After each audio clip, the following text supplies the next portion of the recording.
Anu, please let us know when you're ready. Yes, it's on. We are live. Good evening, everybody. It's a great pleasure and honor to host this session and a panel discussion in collaboration with KILA, Kerala Institute of Local Administration. My name is Joytri. I represent Equations, Equitable Tourism Options, and Equations and KILA is organizing this session. We are hoping to achieve quite a lot in this 1.5 hours. So let's start. The journey that we are going to be part of today is called the Trajectories of Decentralization in India and Governance of Tourism. The local governing systems are gaining importance globally in the context of climate change as an essential component of building resilience. It is also gaining importance in sustainable tourism development, adding values such as decentralization, participation, and equity. Tourism is an industry which depends on natural resources, people, and cultures, and often conflicts with the basic development needs at local level. So the governance of tourism development is crucial to the life and livelihoods of people around. At the same time, it is observed as something which is not included in the development agenda of local communities. Tourism is also affected by climate change and pandemic, like other sectors of this economy.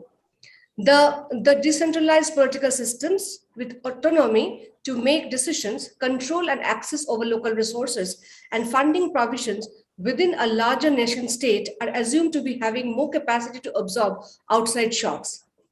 COVID-19 pandemics, along with the other expected threats of climate change, warns more hits on the economy and life of people at all levels in coming years. The local systems with smaller networks of resource dependency and decision-making capacities are predicted to be the models for future. The increased acceptance of the idea of sustainability in development in general and in tourism in particular brings the importance of decentralization and people participation in planning and implementation. It seeks for the structural opportunity of people to participate in decision-making at the local planning level. Indian Ministry of Tourism recently came up with its new policy on rural and ecotourism. Many states in India, including Karnataka, Kerala, Goa, and Mizoram, calls for linking tourism to the village lives. While Kerala is looking for promoting micro-destinations under its well-equipped local self-governments, Karnataka is strategizing tourism development as agricultural tourism. India government opens military base camps at Ladakh for tourism, and Goa is to develop tourism infrastructure through village panchayats to promote village tourism circuits. Government aims self-reliance of its villages through this move. Numerous alternative tourism models are evolving under the facilitation of civil society groups and farmer groups in India, while the state and private sector together trying to reconstruct this economy, relocating its focus to villages. The question of whose tourism and whose decision over whose resources dominates. And this is up in the air for a detailed conversation. Equations is a research campaign and advocacy organization working on tourism and development issues in India. We collaborate closely with the other organizations and people movements to encourage people-centered forms of tourism and policies that ensure significant local benefits and take into account the negative impacts of unmonitored growth of tourism. Equations has been engaged in research and advocacy for the last 35 years, and this also summarizes our history of tourism governance in the backdrop of evolving local self-governments in India. Kerala Institute of Local Administration, KILA, is a pioneering institute in training and capacity building of local governments in India. Ever since its inception in 1990, KILA has been engaged in capacity building interventions on local governance and decentralization, including training, action research, publications, seminars and workshops, consultancy, documentation, hand-holding, and information services. KILA has played a pivotal role in fostering many local government initiatives in Kerala.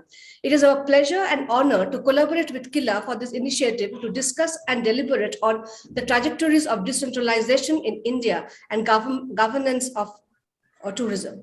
Today's panel, Can Tourism Be Governed at the Local Level? Voices from the Ground, will bring together diverse experiences of people from different parts of the country who have participated in tourism governance at local level in different capacities. The core question of the discussion will be the role that can be played by the local self-governing institutions who have constitutional powers to take decisions on local government in tourism. I welcome Dr. V. Venu, IS, Additional Chief Secretary, Department of Tourism, Government of Kerala, Dr. Joy Ilaman, Director General KILA, three of our panelists, Ms. Malika Verdi, Sarpanch Sharmoli Village, Uttarakhand, Ms. Dhania Sabu, President Kumarakam, Kerala, Ms. Anjana Devi, ex-President Anegundi Hampi, Karnataka, my colleague Suma, and all the participants today who are there to make this panel a success. Thank you very much. I would now pass the baton to the chair of this panel, Dr. Joy Ilaman. May I please request Dr. Joy Ilaman to take the floor and take this process forward. Thank you very much. Thank you, Joyatri. Our webinar starts now, actually, and usually the chair starts with the background, giving the background and all. But today, I would actually leave it to Dr. Venu to initiate it. Especially, he has been in the tourism sector as well as in the environment sector also.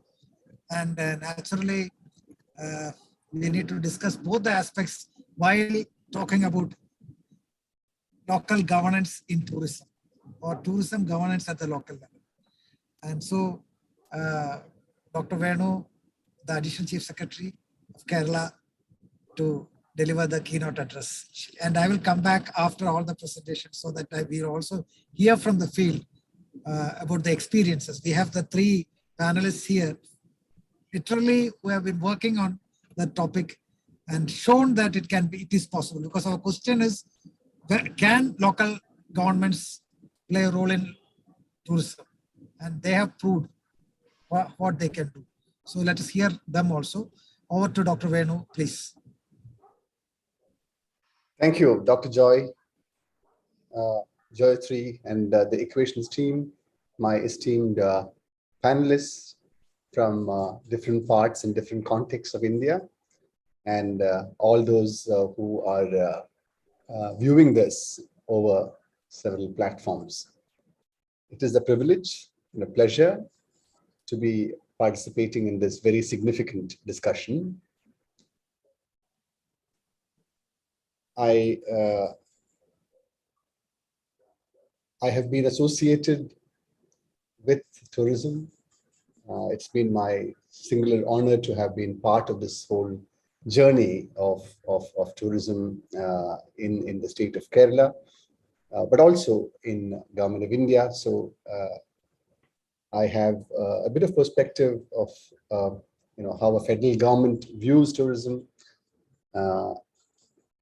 But I think what I can bring to the table here is the fact that from 1995 onwards, I have served the tourism sector in one way or the other. I have also been associated with Equations, the co-organizer of this webinar, from 1995 onwards, actively and not so actively. Another interesting aspect for me is that the role of local governments in tourism has been something that has interested me for many years, and it's not been a simple, uncomplicated kind of relationship. I go back and from 1994, when I was tasked by the Government of India as a very young officer to develop a destination. This story, I need to say this at the outset because it has several implications on the discussion that we will have. In the early 90s, the government of India decided that we need to have more beach tourism destinations in the country. And that decision was based on some interactions with tour operators and other people in the business, where they said that, well, Goa perhaps might not suffice and beach tourism is the way to go. And so what Government of India did was to appoint a technical consultant who then went around the coastal area of the country and identified 6 areas using various parameters. And then they said that these are the areas that could develop into new destinations. And one of them happened to be Bekal in Kerala. And I was asked by our government to kickstart this whole destination.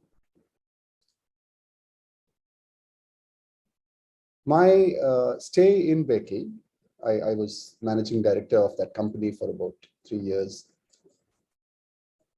gave me several learnings, but primarily, I think the most important thing I learned was how in this decision-making scenario, the people did not figure. And the people, the communities, and the local governments were not part of this conversation at all. And we had a model that was thrust upon us, which talked about creating these enclaves where people would get pushed out and tourism units would be established, resorts would be established. Over the next couple of years, I had continuous interaction with the communities there and the local governments, which taught me quite a good deal. And I think I carried these learnings into my tourism management experience subsequently. Suffice to say that the original model was rejected, and a new model was implemented in Bekal, which took into account the concerns of people, the communities, which ensured that dislocation of homes were kept to a minimum, and those project-affected people who had to be relocated were provided homesteads very close to where they lived originally. It also gave me an opportunity, an insight into the importance of communicating with the people who are really going to be affected by this kind of a development, and also taking them into confidence about what kind of development is going to happen there. But it did not seek their consent. It must be said. It was not as if the Bekal project stepped back and said, well, we would want you to now take a call as to whether you need this project or not, right? Short of that, it created an environment which made people aware of the project, number one, and number two, which made sure that the livelihoods were not lost. Number three, which minimized people getting ousted from their homes. So that was the major project which actually got me thinking about local governments and governments in managing tourism and in taking critical decisions that are important to tourism. If I quickly come to the present, with some pride, I can say that Kerala is setting certain new standards in enabling the system where local governments are increasingly taking key decisions impacting tourism. And we'll come to that in detail a little later. Today, the responsible tourism movement, I call it a movement because it belongs to everyone involved in this. The responsible tourism movement in Kerala has an impressive record of very close engagement with local governments, of leadership by local governments, of participatory initiatives that enrich not merely the tourist experience, but also the quality of lives for people living in the area. And there is also a very strong evidence to show that responsible tourism has brought economic benefits to the communities. So in terms of governance, in terms of equity, in terms of economic benefits, the responsible tourism initiative of Kerala can very happily, very justifiably say that we have walked that talk. So between Bekal and responsible tourism movement in Kerala, we also I've also had an opportunity to work in the Ministry of Tourism and also in several capacities in the government of Kerala. And that brings me to this point. When we discuss the trajectory of decentralization, and I'm not even talking tourism here, it remains it is a self-evident fact that our country, India, for the most part, local governments have not really been provided the means to become active governance entities.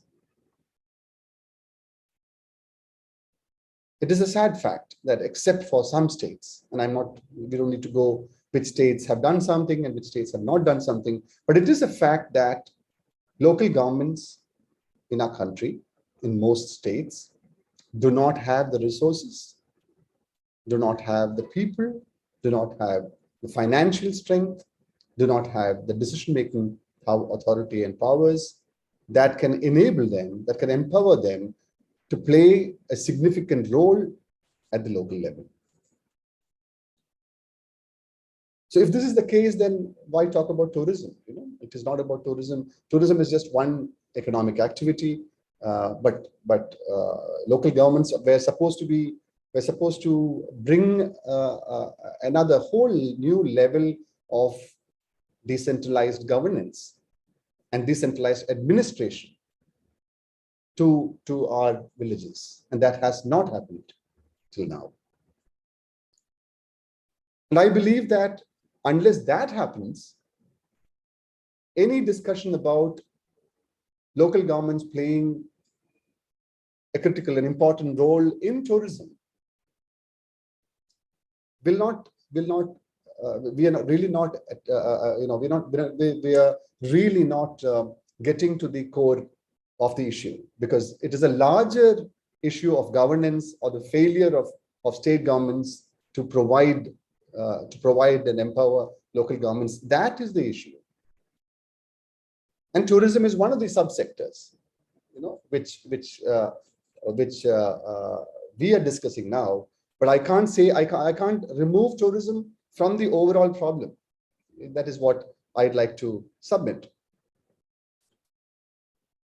The tourism development in India is very different in very different areas. There are certain parts of the country where local governments are controlled by interests which have interest in tourism, where the local bodies take decisions based on the interests of the tourism investors.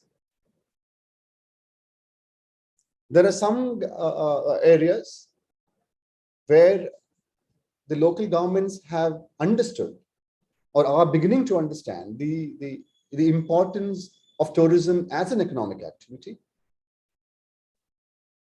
And these governments have access to resources, people, technologies that are enabling them into looking at tourism as a tool for economic development. I include Kerala in that list. Then there are some governments, there are some places where the local governments have played or are playing an important role in actually controlling, regulating tourism. So this spectrum, has all kinds of tourism activities in this. There are certain areas of the country where tourism is unplanned, is in many places anti-people, and there's nothing that the local government or the community can do about it. But there are several places now emerging where tourism is being seen as a constructive, important, significant activity, and local governments are exploring areas and spaces where they can use this without compromising on environmental matters, without compromising on socio-cultural issues that are important to them, to the community, and probably are taking decisions about how tourism can be limited, how tourism can be controlled, and how the local government engages with tourism as a facilitator, as a regulator, as an agency of change. I'm very happy that we have the Kumarakam Grama Panchayat represented in this, and so I will not get into the details of our responsible tourism movement because I think the Kumarakam Grama Panchayat has led this from the front. The first panchayat to take this up, and Kumarakam has been a laboratory, if you permit me, of experimenting with how local government plans engaged with tourism, and local government plans looked at tourism stakeholders as potential buyers and potential investors. How local economy, the local economy was stimulated using local government funds, providing the community avenues for supplementary income. And that income was provided by the tourism entrepreneurs. Responsible tourism today in Kerala has connected with more than 20,000 micro enterprises. Over 25 crore rupees has passed on to the hands of these micro enterprises because of responsible tourism. So the benefits of tourism for the local community is a central part of what responsible tourism initiative in Kerala is driving at, and I think there is scope for a rapid increase in these numbers. And I think it's a great way of connecting to tourism and providing the benefits of tourism to the local community, particularly to the weaker sections, to women, empowering them, creating these micro enterprises, and making sure that the tourism industry understands the significance of being an integral part of the local economy. There are several learnings for them. I recollect the battles I had to fight 10, 15 years ago when we started the responsible tourism movement, convincing the local hoteliers that they have to pay a little bit more to purchase, to procure vegetables and other materials from local homesteads. So it was inconvenient for the investor, for the hotelier. They had to pay more, and yet they got convinced about the fact that this is constructive engagement, this is community involvement. So I think I'm a firm believer that tourism as an economic engine can create these opportunities in villages. I have no doubt about it. I am ready to argue this point with anybody. But I am also mindful of the fact that local communities and local governments can play a larger role. And that role we are still exploring. We still don't, I can't say that the tourism, that we have reached that point, even in Kerala. What does the Kerala local government play? What role does the local government in Kerala play in tourism as a regulator? It is clear that the local government licenses every tourism activity, provides an NOC where there is no license needed. By the same token, if the local government does not wish to have a particular kind of activity in that area, they can refuse a license. Dr. Joy will bear me out here. We are today, in Kerala at least, we are today trying to empower local governments to take these particular decisions. Now, it is not possible for all local governments to play this. Obviously, there will be local concerns and they are swayed by local emotions and all that. And we, in tourism, have to have this running engagement on these matters. But the fact remains that local governments are increasingly playing that role as well.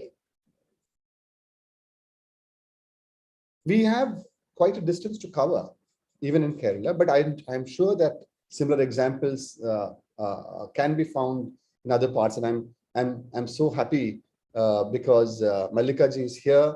We will be hearing from her on an experiment that's taking root, and that's already taken root, and that's involving hundreds of people, particularly women in Uttarakhand and in other parts of the country. But I think I will conclude now by saying that this is a very interesting challenge for local governments. And I think at this stage, it is important for these local governments to get all possible support so that they rise to a position where they can play a critical role in taking these decisions, in becoming enablers and making sure that their community members derive benefits of it, in making sure that undesirable tourism activities are controlled.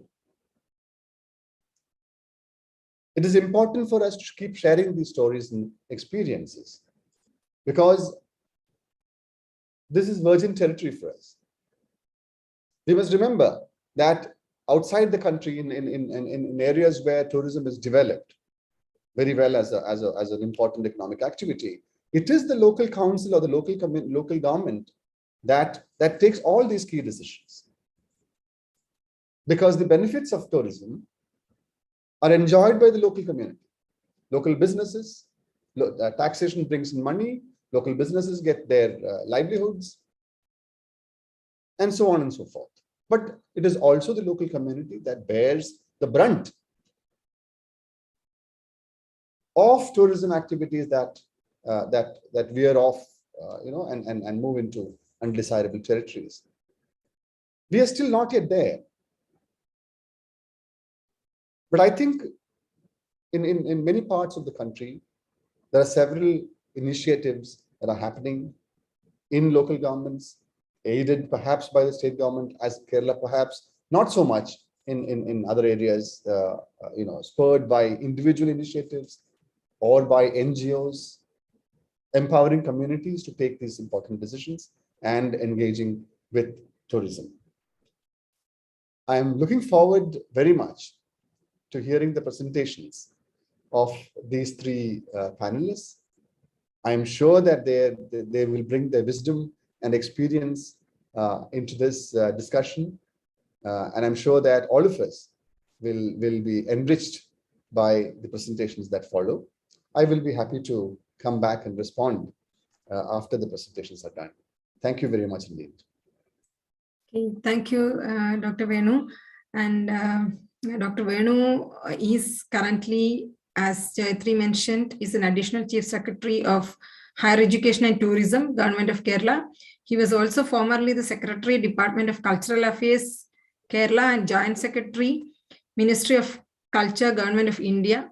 It was during his tenure as the Director General of National Museum, Delhi, that the museum underwent a structural as well as organizational transformation. Dr. Venu also played a major role in the Incredible India campaign during his time in the Ministry of Tourism. Dr. Venu was Tourism Secretary in the state between 2006 and 2011 and was behind the Kerala Tourism's Popular Rural and Responsible Tourism Initiative. So that is what we have heard from him, and we will be coming back to you, sir, with our questions, and also the other participants, other speakers will also can pose questions to sir about the structure and other things which he is experimented in Kerala. So now we are going to hear the people from the ground, the real various of this particular action. First one is Mallika Vrithi. She is in her second term as a Sarpanch or head of the Sharmoli Janti Van Panchayat. It is a village forest council, and she also represents 209 such Van Panchayats in the Munsiari range, which is located in the border Himalayan district of Pithogarh in Uttarakhand. In 2004, Mallika Vrithi founded a community-owned and nature-based tourism enterprise called Himalayan Arc during her first term as Sarpanch. This enterprise successfully bridged the critical link between conservation of forest resources and enabling natural resource-based rural livelihood. Currently, Mallika is engaged in establishing a strong tourism subcommittee at the Gram Panchayat level, starting from her own village, Sharmoli. So today, she will talk to us about her experience on experimenting with tourism at local level as a Van Panchayat Sarpanch and also as a leader of Himalayan Arc. Mallika ji, please. Thank you, Suma, and thank you, Equations, and thank you, KILA, for this opportunity to actually share both our experience and our perspective. As Venuji said, you learn as you do it, and all along with every attempt, it's action, reflection, and one hopes that in this journey, the way we approach tourism will evolve to be a stronger, more responsible model. I would like to first talk about where I come from. Sharmoli is a small village that's located at about 8,000 feet. Snowbound mountains right across the valley, the Panchacholi Massif, several 7,000-meter peaks. So as a place, it draws both nature lovers, holiday makers, adventure seekers, mountaineers, also birders, naturalists, because it's an important bird area. And of the 600 odd bird species that you can find in Uttarakhand, nearly half of that number, about 325, you can find in this valley. It's also along the ancient trade route with Tibet. Till 1962, there was an active trade that took place across the high passes with Tibet. So clearly this is a destination. I mean, it draws people, it's beautiful. But whenever we talk about wildernesses and nature, it's also our approach. How do we view wildernesses? And I'd like to just quickly, look at different models that have been followed in different parts of the world, actually. So if you look at Europe, it was the grand playground. You had people, you had massive mountains, there was scope for skiing, mountaineering. But if you looked at the British Isles, they capitalized on a different kind of, on a notion of wilderness that was based on the rustic rural. So all their wildlife was in their hedgerows. You have lots of British birders because rustic rural was their USP. In North America, it was the inviolate spaces. They had national parks where they actually turned people out. Those spaces, it was like this whole fortress conservation model where people and wildlife or wild spaces didn't actually coexist, which is quite different from how it happens in India, particularly in the Himalaya. Here we use and conserve. A destination cannot be seen without the people because it's so deeply interlinked. But unfortunately, the kind of tourism that we witnessed, I'm talking about not the cutting edge tourism where we are talking about people in the same breath, in the same sense of, value as destinations, but oftentimes, it begs the question in tourism, where are the people? If you look at Uttarakhand, for instance, the Uttarakhand Tourism Development Board is a champion of rural tourism. But they've announced something like 5,000 homestays in the state that was supposed to have been formed by 2020.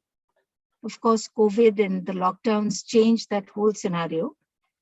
If you look at our border district of Pithoragarh, where we are located, we have over 550 homestays. And in a place like Munsiari or Sarmoli, we have 60 homestays suddenly.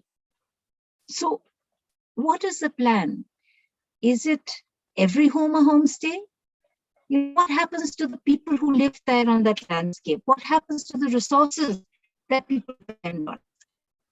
So, somewhere while we talk about tourism and we talk about, shifts in mindsets and how we approach it, my general sense is that, there is this, excuse me, I'll have to put off my video because it says my internet is unstable. Is that okay? Yeah. So what we witness really is that, somewhere there is this whole invisibilization of people. And if you don't invisibilize them, you alienate them. You displace people from, their homes because it's such a beautiful destination. Even today,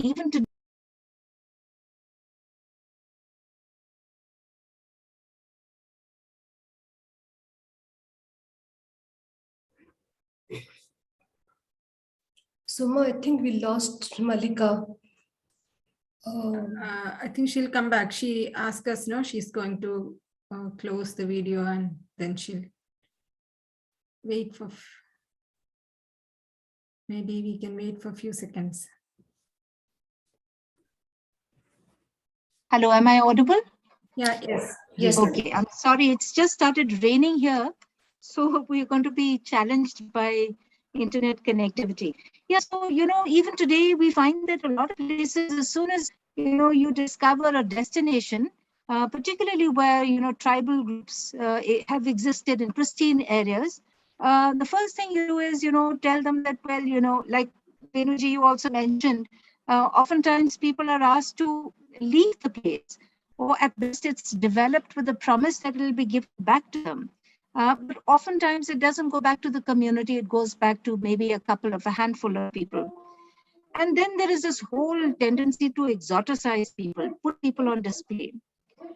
The model that I would like to talk about is one where we've emphasized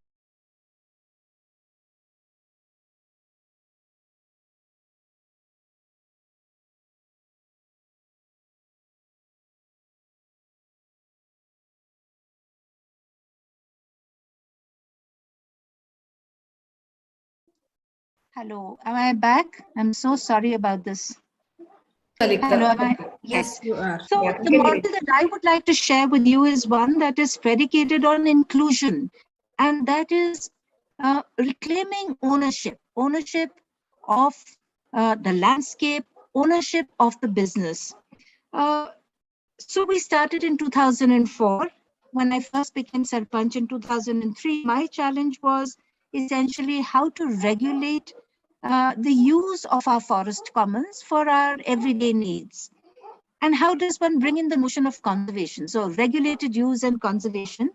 And, it's relevant for all communities that are highly dependent on their forest resources for their survival needs. And I found that nobody was really interested in conservation or talk of conservation or even regulated use because there was such an intense pressure on that landscape and those resources.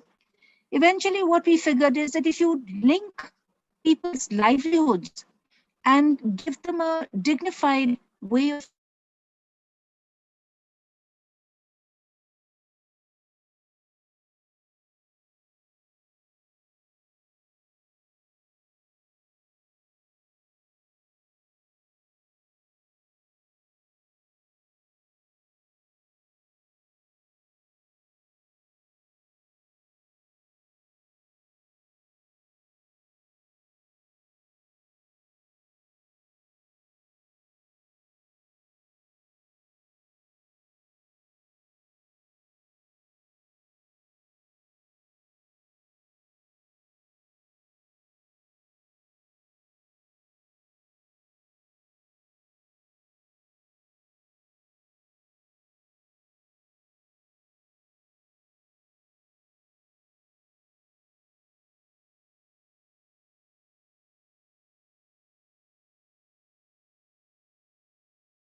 So maybe we can request other panelists to take the floor, and then when Malika comes in, we can, Yeah, okay. we can again accommodate her back because well, somebody from the group. Okay. Yeah, okay. So the second panelist is Ms. Dhanya Sabu, President of Kumaragam Panchayat, Kerala. She was People's Representative from 2005 at Kumaragam Panchayat, where the Responsible Tourism Initiative of Kerala has evolved as an international model. Then she, in 2005 to 10, she was a Panchayat member. Then from 2010 to 15, she was the Panchayat President. Then 2015 to 20, she was the chair of Kshemakariya Standing Committee, the Welfare Standing Committee. Then from 2020, again, she is acting as the president of the Panchayat. So she has the long experience of being with the Panchayat and acting with the Panchayat. And in 2018-19, the Panchayat received National Award for Responsible Tourism. Then 2011, they got opportunity to participate in the World Travel Mart.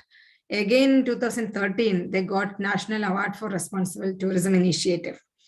And of course, as Dr. Venu said, Ms. Dhanya Sabu will talk to us about their experience of implementing responsible tourism in the Panchayat, in their Panchayat, and also especially the role of Panchayats. She will be talking in Malayalam.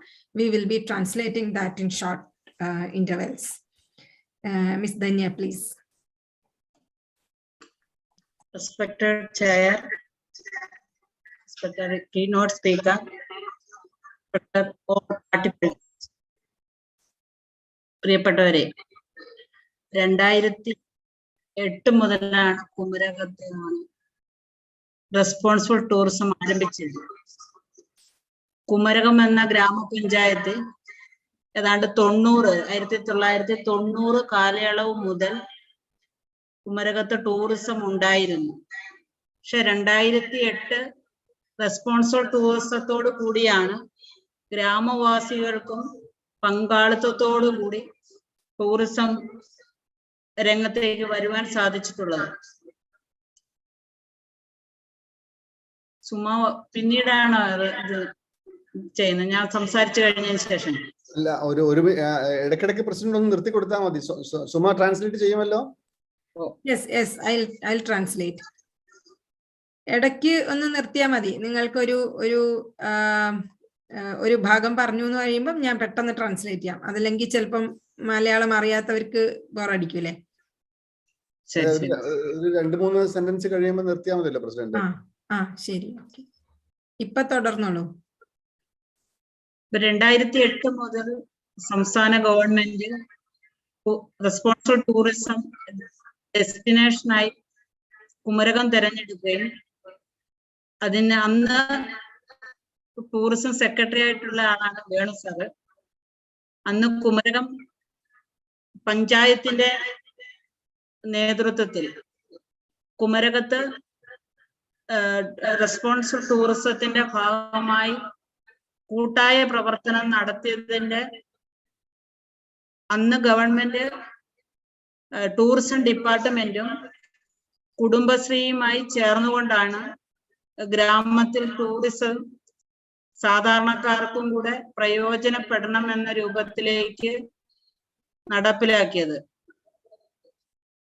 Okay, it was in 2008, the state government has initiated the responsible tourism project there in Kumragam Panchayat. Then it was Kudumbasri Panchayat and tourism department was there in the forefront to introduce and plan and implement these activities. Responsible ടൂറിസത്തിന് മുമ്പ് ഞങ്ങളുടെ ഗ്രാമത്തിൽ tourism വ്യവസായം നടന്നിരുന്നെങ്കിലും ഗ്രാമവാസികൾക്ക് tourism വ്യവസായവുമായി ബന്ധപ്പെടുവാൻ അവസരമില്ലായിരുന്നു. Responsible ടൂറിസത്തോടുകൂടിയാണ് ഗ്രാമവാസികൾക്കൂടെ ഈ ടൂറിസവുമായി ബന്ധപ്പെടാൻ ഉണ്ടായിട്ടുള്ള അവസരം ഉണ്ടായത്. പഞ്ചായത്ത് ലെവൽ കമ്മിറ്റികൾ രൂപീകരിക്കുകയും പഞ്ചായത്ത് ലെവൽ കമ്മിറ്റികളുടെ നേതൃത്വത്തിൽ അന്ന് പഞ്ചായത്ത് പ്രസിഡന്റ് ആയിരിക്കും ആ പഞ്ചായത്ത് ലെവൽ കമ്മിറ്റിയുടെ അധ്യക്ഷനായി വരുന്നത്. ആദ്യം കുടുംബശ്രീയുമായി ബന്ധപ്പെട്ടുകൊണ്ട് ഹോട്ടലുകൾ ആവശ്യമാകുന്ന ഗ്രാമത്തിൽ നിന്ന് ഉൽപ്പാദിപ്പിക്കപ്പെടുന്ന പച്ചക്കറികളും അതുപോലെ ഭക്ഷ്യവസ്തുക്കളും ഹോട്ടൽസുമായി ലിങ്ക് ചെയ്തുകൊണ്ട് കൊടുക്കുക എന്ന ലക്ഷ്യമായിരുന്നു ആദ്യം ഉണ്ടായിരുന്നത്. നമ്മൾ വാക്കാൽ പറയുമ്പോൾ പെട്ടെന്ന് ഇതെല്ലാം ഉൽപ്പാദിപ്പിക്കുകയും ഏറ്റവും ക്വാളിറ്റിയും സമയനിഷ്ഠയോടെ കൊടുക്കുക എന്ന് പറയുന്നത് ഈ വാക്കുകളിൽ ഒതുങ്ങുന്നതായിരുന്നില്ല. പക്ഷെ നിരന്തരമായ ഇടപെടലിലൂടെയാണ് നമുക്ക് ഗ്രാമവാസികളെ ഉൽപാദന രംഗത്തും ഒക്കെ കൊണ്ടുവരാൻ സാധിച്ചുകൊണ്ട് അന്ന് ടൂറിസം ഡിപ്പാർട്ട്മെന്റിന്റെ നേതൃത്വത്തിൽ ഒരു കോർഡിനേറ്റർ നമുക്ക് ഡെസ്റ്റിനേഷനുമായി ബന്ധപ്പെട്ട് പ്രവർത്തിച്ചിരുന്നു. അതാണ് രൂപേഷ് സാറ്. ആ നേതൃത്വത്തിലാണ് പഞ്ചായത്ത് ലെവൽ കമ്മിറ്റികൾ കൂടുകയും അങ്ങനെ നമ്മൾ ഇത്തരത്തിലുള്ള കൂട്ടായ്മയിലൂടെ ഗ്രാമവാസികളുടെ പങ്കാളിത്തത്തോടു കൂടി നിലവിൽ പരമാവധി സാമ്പത്തിക സ്രോതസ് ഓരോ കുടുംബങ്ങളിലും എത്തുന്ന രൂപത്തിലേക്ക് നമുക്ക് എത്തുവാൻ സാധിച്ചിട്ടുണ്ട്. അത് പഞ്ചായത്ത് ലെവൽ കമ്മിറ്റിയും പഞ്ചായത്തിന്റെ നേതൃത്വത്തിലും നടത്തുമ്പോൾ നിരവധിയായ കമ്മിറ്റികൾ ഉണ്ടാവും. ഒന്ന് ഏതൊക്കെ ഉൽപ്പന്നങ്ങൾ കൊടുക്കാൻ പറ്റും എന്നുള്ള രൂപത്തിലേക്ക് കൂടിയാലോചന ഉണ്ടാവും. അതിന് വില നിലവാര കമ്മിറ്റി ഉണ്ടാവും, അതിന് ഗുണനിലവാര കമ്മിറ്റി ഉണ്ടാവും. അങ്ങനെ കൃത്യതയോടുകൂടി പഞ്ചായത്ത് പദ്ധതിയിൽ ഉൾപ്പെടുത്തിക്കൊണ്ട് കൃഷി ഓഫീസറെ കൊണ്ട് പ്രത്യേക കലണ്ടറിന്റെ അടിസ്ഥാനത്തിലാണ് നമ്മൾ ഉത്പാദനം നടത്തുന്നത്. അപ്പൊ കൃത്യതയോടുകൂടി ഹോട്ടൽസ് ആവശ്യപ്പെടുമ്പോൾ ഉൽപ്പന്നങ്ങൾ കൊടുക്കുക എന്നുള്ളത് വലിയ ഉത്തരവാദിത്തമായിരുന്നു. അത് അതിന്റെ വില നിശ്ചയിക്കപ്പെടണം. അപ്പം ഇത്തരത്തിലേക്ക് ഗ്രൂപ്പുകൾ, നിരവധി ഉൽപാദന രംഗത്തുള്ള ഗ്രൂപ്പുകളോടൊപ്പം തന്നെ ഇത് കളക്ട് ചെയ്ത് ഹോട്ടൽസിൽ ഏൽപ്പിക്കുക എന്നുള്ളത് ഒരു ഗ്രൂപ്പാണ്. ആ ഗ്രൂപ്പിനെ അന്ന് നമ്മൾ പേരിട്ട് വിളിക്കുന്ന അല്ലെങ്കിൽ ആ പ്രൊക്യൂർ ചെയ്യുന്ന ആ ഗ്രൂപ്പിനെ സമൃദ്ധി എന്നായിരുന്നു.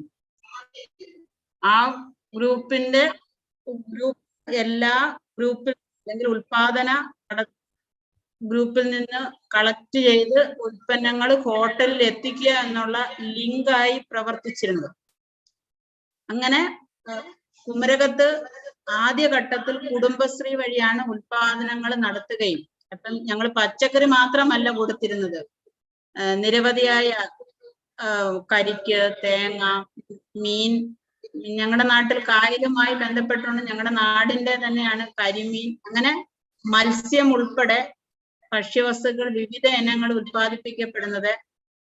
ഇതിനെല്ലാം ടൂറിസം ഡിപ്പാർട്ട്മെന്റ് പ്രത്യേക പരിശീലനങ്ങൾ ഞങ്ങൾക്ക് തന്നിരുന്നു. പപ്പടം ഉണ്ടാക്കുന്നതിലായാലും അല്ലെങ്കിൽ ആ രംഗത്ത് കൊടുക്കാൻ പറ്റുന്ന എല്ലാം ഞങ്ങൾ തയ്യാറായി വരുന്നതിനെല്ലാം ടൂറിസം ഡിപ്പാർട്ട്മെന്റ് കൃത്യമായി പരിശീലനം തരികയും അങ്ങനെ ഗ്രൂപ്പുകൾ ഉണ്ടാക്കുകയും ഗ്രൂപ്പുകൾക്ക് പഞ്ചായത്ത് പദ്ധതിയിൽ ഉൾപ്പെടുത്തിയിട്ട് ഗ്രൂപ്പുകളെ സഹായിക്കുന്ന നിലപാട് വന്നെടുത്തിരുന്നു. Thank you Suma. സുമ, എനിക്കൊരു അഭ്യർത്ഥനയുള്ളത്, ഈ പ്രസിഡന്റ് പറയുന്ന ഓരോ കാര്യവും പ്രധാനമാണ്. അതുകൊണ്ട് 2-3 സെന്റൻസ് കൂടുമ്പോൾ ട്രാൻസ്ലേറ്റ് ചെയ്യണം, അല്ലെങ്കിൽ ആ സ്പിരിറ്റ് നഷ്ടപ്പെടും. പ്രസിഡന്റ് പറയുന്ന ഓരോ കാര്യവും എല്ലാവരും അറിയേണ്ടതാണ്. Okay, so I'll just summarize what she has told just now. In the beginning, they have initiated village level. She was started her talk like before the Responsible Tourism Initiative, there was no participation for villagers, the local people, in the whole process of tourism. But when the Responsible Tourism Initiative came in, they have started with a Panchayat level committee, where the Panchayat president was the chair of that particular committee. Then under that committee, they have bring in Kudumbasri. Kudumbasri is the network of women entrepreneurs. So the Kudumbasri small committees formed, and these Kudumbasri committees has been linked with hotels to supply vegetables from the village gardens. Then she was telling it was not so easy, that process. When it is saying in the words it's easy, but it was not so easy, because they have to ensure quality products to these quality and quantity products to the hotels. When they are asking, it was not so easy. So what they have done is, to under the tourism department, they have appointed a coordinator, and he has done all the coordinations works. Then there was numerous committees formed under that, where production committees was there, and also quality assessment committees was there. Then they have also formed agriculture calendars in coordination with agricultural officers, which has been given to the production committees. They have also produced, they have not only produced vegetables, but they have produced coconuts and fish. Especially Kumragam is a area of backwaters, so they have a specialty fish called karimeen. So they were also producing that and giving to the hotels. And they have created a network, a apex body called Samardhi, for the collection and procurement of these items from the individual groups, and to supply it to the hotels. Then tourism department has given trainings to each production units to ensure quality production. So that's it. Dhanya, you can continue. Hope I have. ഈ ഗ്രൂപ്പുകളെല്ലാം കുടുംബശ്രീ ഗ്രൂപ്പുകളാകുമ്പോഴും പഞ്ചായത്ത് പദ്ധതിയിൽ ഉൾപ്പെടുത്തിക്കൊണ്ട് ഈ ഗ്രൂപ്പുകളെ സഹായിക്കുന്ന, അതായത് വനിതാ ഘടക പദ്ധതിയിൽ ഉൾപ്പെടുത്തിക്കൊണ്ട് ഈ ഗ്രൂപ്പുകൾക്കൊക്കെ നമ്മൾ പഞ്ചായത്ത് ഫണ്ട് അനുവദിച്ചു കൊടുക്കും, ഈ ഗ്രൂപ്പ് നടത്തിക്കൊണ്ട് പോകുന്നതിന്. അതോടൊപ്പമാണ് കൃഷിഭവനുമായി ബന്ധപ്പെട്ട് നമ്മൾ പഞ്ചായത്തിന്റെ പദ്ധതിയിൽ ഉൾക്കൊണ്ടാണ് ഓരോ ഏതൊക്കെ ഉൽപ്പാദിപ്പിക്കുന്നതിന് വേണ്ടിയിട്ടുള്ള ഉൽപ്പന്നങ്ങൾ, ഉൽപ്പന്നങ്ങൾ എന്ന് പറയുമ്പോൾ ഓരോ വിളയ്ക്കും ആവശ്യമായിട്ടുള്ള വിത്തും വളവും അടക്കം നമ്മൾ കൃഷിഭവൻ, അത് പഞ്ചായത്തിന്റെ പദ്ധതിയിൽ ഉൾപ്പെടുത്തിക്കൊണ്ടാണ് ഇങ്ങനെ കൊടുത്തുകൊണ്ട് വലിയ രൂപത്തിലേക്ക് എല്ലാ കുടുംബങ്ങളിലും ഉള്ള ഒരു അംഗങ്ങളായി വരത്തക്ക രൂപത്തിലുള്ള ഇത്തരം പ്രവർത്തനങ്ങൾ അന്ന് നടത്തിയിരുന്നത് ആദ്യഘട്ടത്തിൽ. പിന്നീട് നമ്മൾ കുടുംബശ്രീക്കപ്പുറം ഒരു വ്യക്തിയായാലും ഒരു കർഷകനായാലും ആരും ഇത്തരത്തിലേക്ക് ഉൽപാദന രംഗത്തേക്കോ അല്ലെങ്കിൽ ഹോട്ടൽസ് ആവശ്യപ്പെടുന്ന ഉൽപ്പന്നങ്ങൾ ഉൽപ്പാദിപ്പിച്ചു കൊടുക്കുന്നതിലേക്ക് വരുമ്പോൾ അവരെയും കൂടെ പങ്കാളിത്തം ഉറപ്പുവരുത്തിക്കൊണ്ട് ഈ റെസ്പോൺസിബിൾ ടൂറിസത്തിന്റെ ഭാഗമായി മുഴുവൻ കുടുംബങ്ങളിലും വരുമാനം വർദ്ധിപ്പിക്കുന്ന രൂപത്തിലേക്കുള്ള പ്രവർത്തനങ്ങളാണ് ഇന്ന് കുമരകത്ത് നടന്നുകൊണ്ടിരിക്കുന്നത്. ഏറ്റവും പ്രധാനപ്പെട്ടത് കുമരകത്ത് ഇന്ന് ചെറുതും വലുതുമായി മുഴുവൻ കുടുംബങ്ങളും ഈ ടൂറിസവുമായി ബന്ധപ്പെട്ടിട്ടാണ് ഇന്ന് അതിന്റെ വരുമാനം ഉറപ്പുവരുന്നു എന്നുള്ളതാണ് നമുക്ക് പറയാൻ സാധിക്കുന്ന ഏറ്റവും പ്രധാനപ്പെട്ട കാര്യം. ഈ റെസ്പോൺസ് ഭാഗമായി ഇനി ഒന്ന് ട്രാൻസ്ലേറ്റ് ചെയ്യുന്നത് നല്ലതായിരുന്നു. Suma? Yeah, yes, I'm here, sir. She was telling like the Panchayat has also set apart money from their plan funds to support these production units, especially from the women component plan and all. Then the agriculture department also set apart money for supplying seedlings and what you call manuals and all for the production units. Then it was like the objective was to bring all the families to ensure some sort of a income to all families at Kumaragam area through tourism. So they are saying they succeeded in it up to an extent. And also after that, there's apart from the Kudumbashree units, they are also focusing on different individuals, those who can come up with new enterprises in such a way to ensure income to all family through tourism. So they're saying now there is some sort of income has ensured to almost all the families through tourism activities. ഇന്ന് കുമരകത്ത് സാമ്പത്തിക നേട്ടം മാത്രമല്ല, response tourism വന്നതോടുകൂടി പരിസ്ഥിതിയെ സംരക്ഷിച്ചുകൊണ്ടുള്ള ഒരു ടൂറിസമാണ് ഇവിടെ നടക്കുന്നത്. അതിന് ഏറ്റവും കൂടുതൽ ഊന്നൽ കൊടുക്കുന്നതാണ് റെസ്പോൺസിബിൾ ടൂറിസം. നമ്മുടെ ഇടത്തോടുകൾ സംരക്ഷിക്കുന്ന കാര്യത്തിലും ഇതിനെല്ലാം പഞ്ചായത്തിന്റെ പദ്ധതിയോട് ഉൾപ്പെടുത്തിക്കൊണ്ടും അതോടൊപ്പം MNRG ദേശീയ ഗ്രാമീണ തൊഴിലുറപ്പ് പദ്ധതിയിൽ ഉൾപ്പെടുത്തിക്കൊണ്ടും ഒക്കെയാണ് നമ്മൾ ഈ കാർഷിക മേഖലയിലെ വൃത്തിക്കും അതോടൊപ്പം നമ്മുടെ തോടുകൾ ഒക്കെ സംരക്ഷിക്കും. വില്ലേജ് ടൂറിസത്തിന് വേണ്ടിയിട്ട് ഉപയോഗിക്കപ്പെടുന്ന തോടുകളടക്കം നമ്മൾ സംരക്ഷിച്ചുകൊണ്ട് പോരുന്നത്. ഒരു കാലയളവിൽ ടൂറിസത്തെ അകറ്റി നിർന്നിരുന്ന ഗ്രാമവാസികൾ അന്ന് ഏറ്റവും കൂടുതലായി ഈ ഓരോ മേഖലയിൽ ഉണ്ടാകുന്ന പ്രത്യാഘാതങ്ങളെ, അല്ലെങ്കിൽ ഒരു കാലഘട്ടത്തിൽ കുമരകത്ത് കൺസെഷൻ മാത്രം ആണ് കുമരകത്തെ നിവാസികൾക്ക് പ്രായോഗികമായി ടൂറിസവുമായി ബന്ധമുണ്ടായിരുന്നതെങ്കിൽ അതിൽ നിന്നും വ്യത്യസ്തമായി എല്ലാ കുടുംബങ്ങളിലും അതിനുശേഷവും ഹോട്ടൽസ് തുടങ്ങിയതിനു ശേഷവും അവിടെ ഓരോ തൊഴിലുമായി ബന്ധപ്പെട്ടും ഇത്തരത്തിൽ ഓരോ കുടുംബങ്ങളിൽ നിന്നുമുള്ളവര് ഇത്തരത്തിൽ ഉൽപാദന രംഗത്തും തൊഴിലെടുക്കുന്ന രംഗത്തും എല്ലാം ഈ റെസ്പോൺസ് ടൂറിസത്തിന്റെ ഭാഗമായിട്ടാണ് കുമരകത്തിന് പങ്കാളിത്തം അല്ലെങ്കിൽ നിവാസികൾക്ക് പങ്കാളിത്തം ഉറപ്പുവരുത്തിക്കൊണ്ട് ഒരു സസ്റ്റൈനബിൾ ടൂറിസത്തിന്റെ ഭാഗമായി നിലനിൽക്കുവാനും സാധിക്കുമെന്നാണ് ഗ്രാമപഞ്ചായത്ത് കരുതുന്നത്.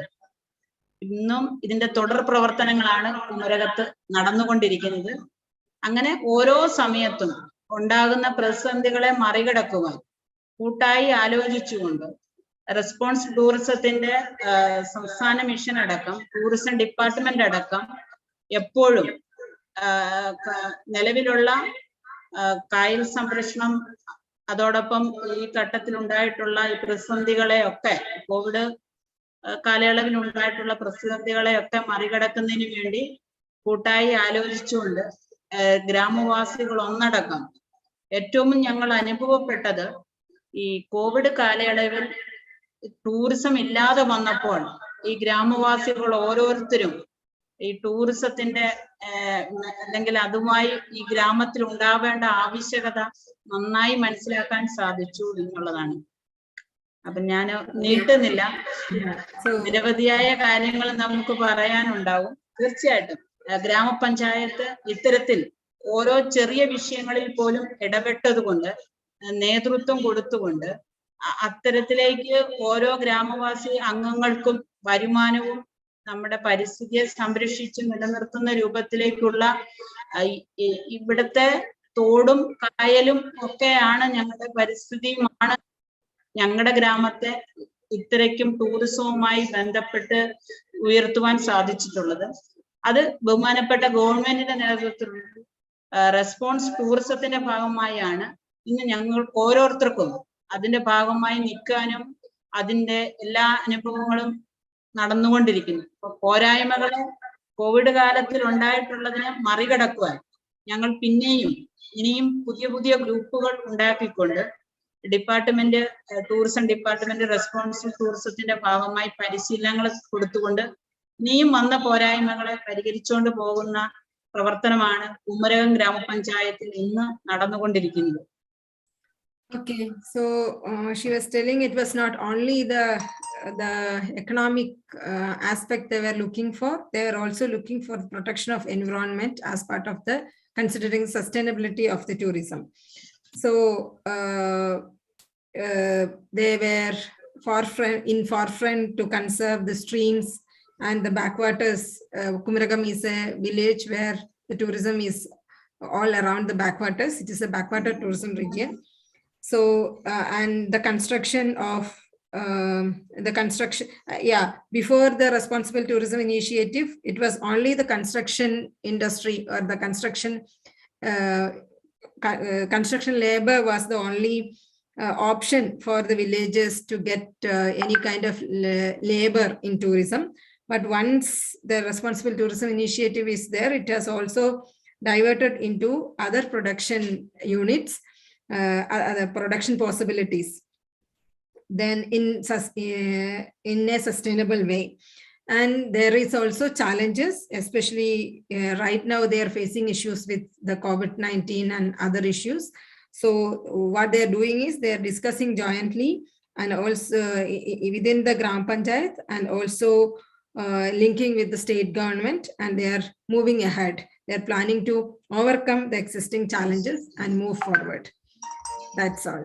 And Suma, നിലവില് ഈ പ്രൊക്യൂർമെന്റോ പച്ചക്കറിയോ മാത്രമല്ല, ഇല്ല ഓട്ടോറിക്ഷ അങ്ങനെ ഏത് രംഗത്തും തൊഴിലെടുക്കുന്നവരെ ടൂറിസവുമായി ലിങ്ക് ചെയ്യുന്ന ഒരു പ്രവർത്തനമാണ് കുമരകത്ത് response tourism.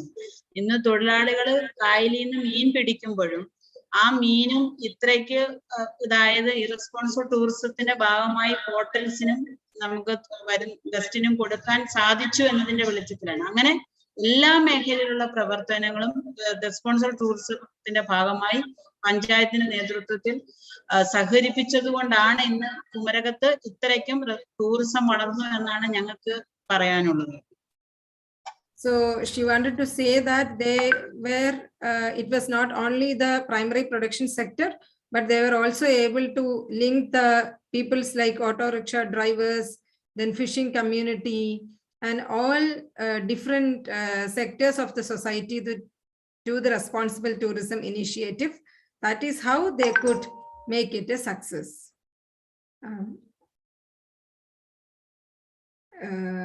Okay, thanks. Okay, thank you, Divya, and thank you, Danya Sabu. And now we have our third speaker, Miss Anjana Devi, ex-Panchayat President of Anegundi from Hampi, Karnataka. She is a BA graduate from Anegundi village of Karnataka, then is currently working with an NGO called Fourth Wave Foundation at Bangalore. She is working for children with special needs for last 10 years. And she also has her own NGO called Chandrakala Bhumi, is working with local children on education through performing arts for last 15 years. And she's also working with local women in handicrafts.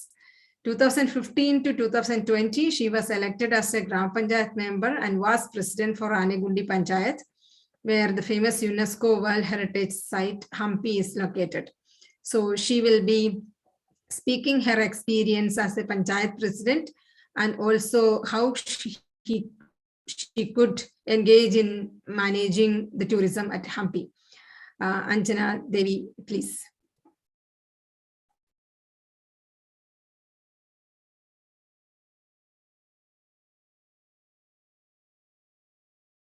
I'm audible, no? Yes, you're audible. Thank you. Can I speak in Kannada? It's easy for me. I don't know if anybody can translate it actually, Anjana. Is there anybody who can translate it from Kannada to English? Is it possible? I don't think, Anjana, we have anybody here who can do that. I'm very sorry.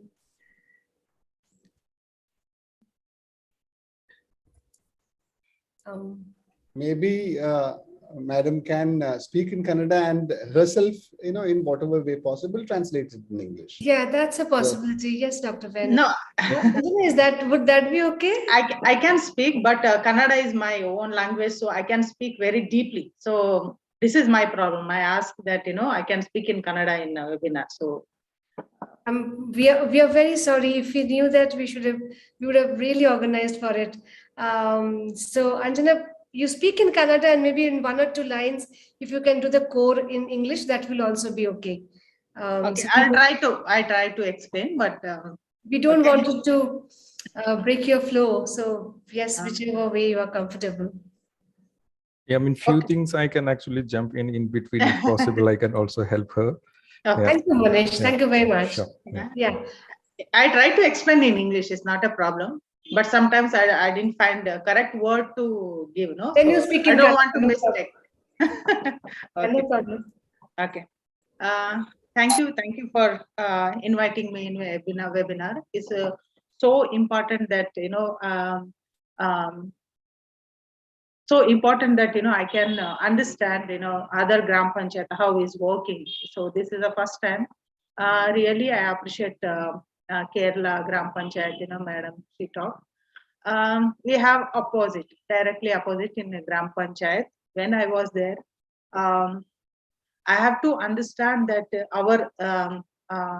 our status, like how gram panchayat working with Havama and tourism archaeology department. When I started to know that these 3 department a panchayat is under this 3 department. I don't know how they are collaborating with each other, how they are bringing into the grassroots level. This make me to understand how I can appreciate go into the local people to get benefit from this 3 department. Even though PDO also they don't know how to react, how to to understand grassroots level what the people they want basically in Anegundi is a capital city of Vijayanagara before. We have to understand this, and we are dependent in agriculture. So agriculture paddy and banana we are growing here. People are always they are going in a field, they are working before like 20-25 years ago. This is a major work in Anegundi, like around the Anegundi. When they started tourism, we are talking about tourism, like in hospital here and there, they are coming up homestays and the big hotels.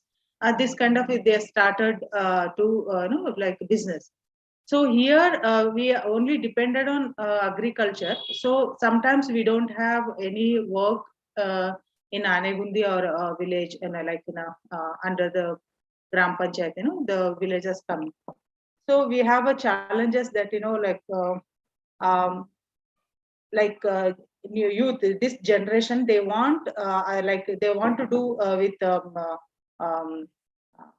ಏನ್ ಹೇಳ್ತೀವಿ ನಾವು tourism ಇಂದ ನಾವು ಏನ್ ಮಾಡ್ಬೋದು ಅಂದ್ರೆ tourism ತಗೊಂಡು ನಾವು ಇದ್ದು ಊರಲ್ಲೇ ನಾವು ಯಾವ ರೀತಿ ಅಂದ್ರೆ ನಾವು ಬಿಸ್ನೆಸ್ ಮಾಡ್ಬೋದು ಅನ್ನೋದು ಈಗಿನ ಯುವಕರಿಗೆ ಅದು ಬೇಕಾಗಿದೆ. ಮೊದ್ಲೇನಂದ್ರೆ ರೈತರ ಮಕ್ಕಳು ಆಗಿರೋದ್ರಿಂದ ಮತ್ತೆ ರೈತ ಆಗೋಕೆ ಇಷ್ಟ ಪಡ್ತಾ ಇಲ್ಲ ಇವಾಗ. ಇದನ್ನ ನಾವು ಅರ್ಥಕೊಂಡು ಏನ್ ಮಾಡಿದೆ. Can you follow me, no? Yeah, Manish, can you help? What she was telling was usually it's a farming village and the farmers and the sons of the farmers, they don't wanted to really continue in farming, but for that they really wanted to encourage tourism as a tool for local economic development. Correct. Thank you, Manish. Yeah. For me, when I elected Gram Panchayat as a member, I was really shocked that even PDO, he doesn't know what is the rules in rules and regulations in a Havama or the tourism department. What we can get from these department. They didn't even know. So myself, I went to these 3 departments, and monthly once I'm going to this office, and I'm asking that what is the role of in our Gram Panchayat, your role, what is your role in Gram Panchayat?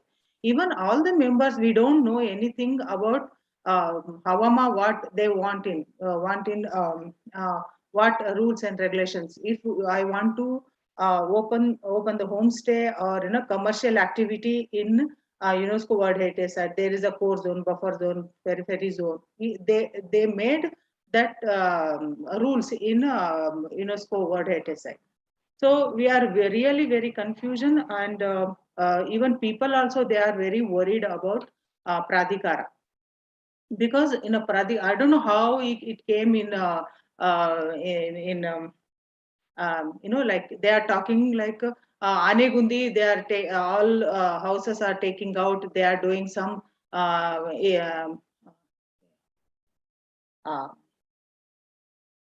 ಇದು ಮನೆಗಳನ್ನೆಲ್ಲ shift ಮಾಡ್ಬಿಡ್ತಾರೆ ಆನೆಗುಂದಿಯಿಂದ ಬೇರೆಡೆಗೆ. ಯಾಕಂದ್ರೆ ಭೂಮಿಯಲ್ಲಿ ತೋಡ್ದಂಗೆಲ್ಲ ಏನೋ monument ಸಿಗ್ತವೆ, ಅದಕ್ಕಾಗಿ ನಾವು ಎಲ್ಲಾ ಹಳ್ಳಿಗಳನ್ನ ಬೇರೆ ಶಿಫ್ಟ್ ಮಾಡ್ತಾರಂತ. ಇದು ಏನೋ ಎಲ್ಲಿಂದನೋ ಗಾಳಿ ಮಾತು ಆನೆಗುಂದಿಯಲ್ಲಿ ಬಂದಿತ್ತಿದು. ಹಾಗಾಗಿ ಎಲ್ಲಾ ಜನರು ಪ್ರಾಧಿಕಾರ ಅಂದ್ರೇನೆ ತುಂಬಾ ಭಯದ ವಾತಾವರಣ ಇತ್ತು ಇಲ್ಲಿ. ಅದನ್ನ ಅರ್ಥ ಮಾಡ್ಕೊಳ್ಳಿಕ್ಕೆ ನಾನು ಇದು ನಿಜಾನೋ ಇಲ್ವೋ ಅಂತ ಹೇಳಿ ನಾನು ಪ್ರಾಧಿಕಾರ ಆಫೀಸಿಗೆ ಹೋಗಿ ಇದ್ರ ಏನ್ ನೀವು ಈ ರೀತಿ ಎಲ್ಲ ಬಂದಿದೆ ಅಂದಾಗ ಅವ್ರು ಹೇಳಿದ್ರು, ಈ ರೀತಿ ಅಲ್ಲ ಮೇಡಮ್, ಅಂದ್ರೆ ಮಾನ್ಯುಮೆಂಟ್ಸ್ ಪಕ್ಕದಲ್ಲಿ ಯಾವ ಮನೆಗಳು ಇರಬಾರ್ದಂತ ಇದೆ ಅಂತ ಹೇಳಿದಾಗ ಆ ಪ್ರಾಧಿಕಾರದ ನಿಯಮಗಳನ್ನ ಅದನ್ನ ಅರ್ಥ ಮಾಡ್ಕೊಂಡು ನಾವು ಜನರ ಹತ್ರ ಹೇಳೋಕೆ ಒಂದು ಸಾಧನವನ್ನು ಬಳಸ್ಕೊಂಡಿವಿ ನಾವು. ಆಗ ಜನರು ನಮ್ಮ ಹತ್ರ ಬಂದಾಗ, ಆದ್ರೆ ನಾವು ಮೆಂಬರ್ ಅಂತ ಬಂದಾಗ ಅವರಿಗೆ ನಾವು ಎಕ್ಸ್ಪ್ಲೇನ್ ಮಾಡಿದ್ವಿ. ಯಾಕಂದ್ರೆ ನಮ್ ಜನರು ಇಲ್ಲಿನ ಜನರು ಅವ್ರ ಹತ್ರ ಹೋಗಕ್ ಆಗಲ್ಲ, ಆದ್ರೆ ಲೋಕಲ್ ಗವರ್ಮೆಂಟ್ ಅಂತ ಏನಿದೆ ಅಲ್ಲ ಪಂಚಾಯತ್, ಇಲ್ಲಿ ಬರ್ತಾರೆ. ಅದು ನಮಗೆ ಅವರ ಮಾಹಿತಿ ಅಂದ್ರೆ ಏನ್ ಅವ್ರ ರೂಲ್ಸ್ ರೆಗ್ಯುಲೇಷನ್ಸ್ ಏನಿದಾವೆ ಅದು ಆ ಮಾಹಿತಿನ ಗ್ರಾಮ ಪಂಚಾಯತಿಗೆ ಸರಿಯಾಗಿ ಕೊಡ್ಲಿಲ್ಲ. ಹಾಗಾಗಿ ನಮ್ಗೆ ತುಂಬಾ ಡಿಫಿಕಲ್ಟ್ ಅನ್ಸಿತ್ತು.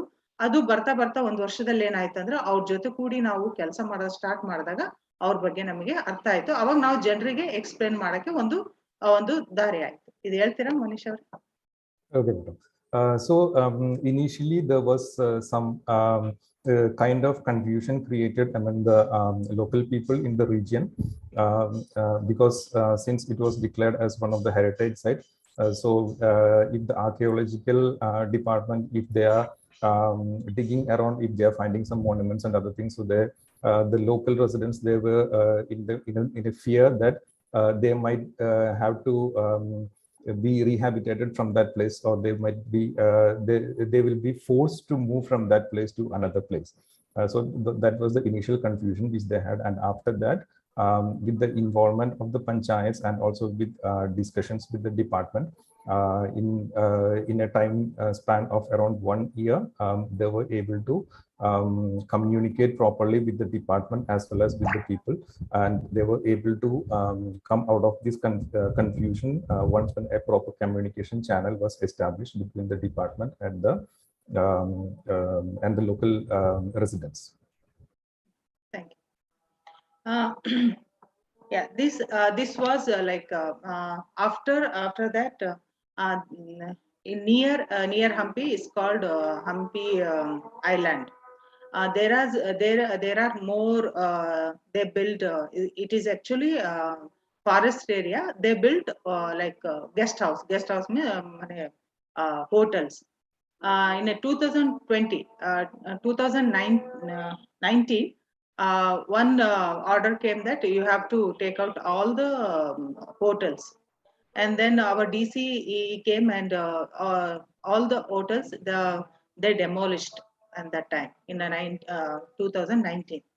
It was very shock that we couldn't bear, but there is other reason also, because that is a forest area, so that's why it's not legally a restaurant. That's why they are removed. And also in Anegundi we have 2-3 guest house like homestay, like they are also living in the same place, but they made like 2-3 rooms in a same place, because we have a Navarundavana, because Navarundavana. For that, the pilgrimage, they are coming from Tamil Nadu, Andhra, they are coming from there, but we don't have place to stay and eat in Anegundi. So, like 15 years back, they did like local people. What they did, they made homestays, but there is no, they didn't took any permission from Awama and all. Even Gram Panchayat also, there is no authority to give permission. So they built it themselves, and they are started. Started homestay. It's going very well, and the people also very happy that to staying at in Anegundi is very nearby. So like that, now the youth also, they want to convert into house into homestay. Homestay, when they are asking homestay permission, they are showing rules. They are giving rules, and they are saying homestay should be like this and that. The place should be like this. But now Anegundi very cozy place, like very small. We have surrounded by boulders like mountain and river also. We can't expand, because what we have a small place we have here, so we don't have opportunity to develop. Then that time we understood that they gave on rules. If you have a start homestay, you should have in a Gram Thana. Gram Thana is 50-60 years back. They decided Gram Thana. They made one circle here Anegundi. After Gram Thana, there is a revenue and forest area. But like MLAs and MLA MPs, they gave freely to stay, like poor families. They are staying now in the that place. So when we saw that rules, it is actually is not according our place, but it is other place. Andre idu rules ಯಾವ ತರ ಇದ್ದು ಅಂದ್ರೆ ಇಲ್ಲಿ ಅನುಗುಣವಾಗಿ ಆ rules ಇರ್ಲಿಲ್ಲ.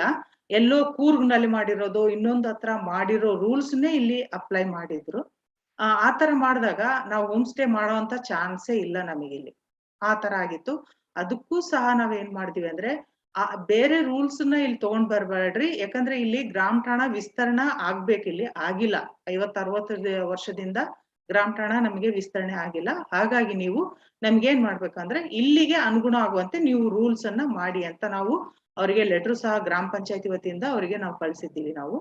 ಆಮೇಲೆ 2019-20 ನಾವು ಪತ್ರದ ಚಳುವಳಿ ಮಾಡಿದ್ವಿ. ಅಂದ್ರೆ ನಮಗೆ ಇಲ್ಲಿ ಪ್ರಾಧಿಕಾರನೇ ಬೇಡ ಅಂತೇಳಿ ಇಡೀ ಊರು ಒಗ್ಗಟ್ಟಾಗಿ ನಾವೇನ್ ಮಾಡಿದ್ವಿ ಅಂದ್ರೆ ನಮಗೆ ಅಂದ್ರೆ ಪ್ರಾಧಿಕಾರದಿಂದ ನಮ್ಮೂರನ್ನು ಕೈ ಬಿಡ್ರಿ ಅಂತ. ಕಾರಣ ಇಷ್ಟೇ, ಹೋಮ್ ಸ್ಟೇ ಮಾಡಕ್ಕೆ ಪರ್ಮಿಷನ್ ಇದೆ, ಬಟ್ ರೂಲ್ಸ್ ನೋಡಿದ್ರೆ ಮಾಡಕ್ ಆಗಲ್ಲ ಈ ರೀತಿ. ಮೋನಿಶ್ ಅವರೇ.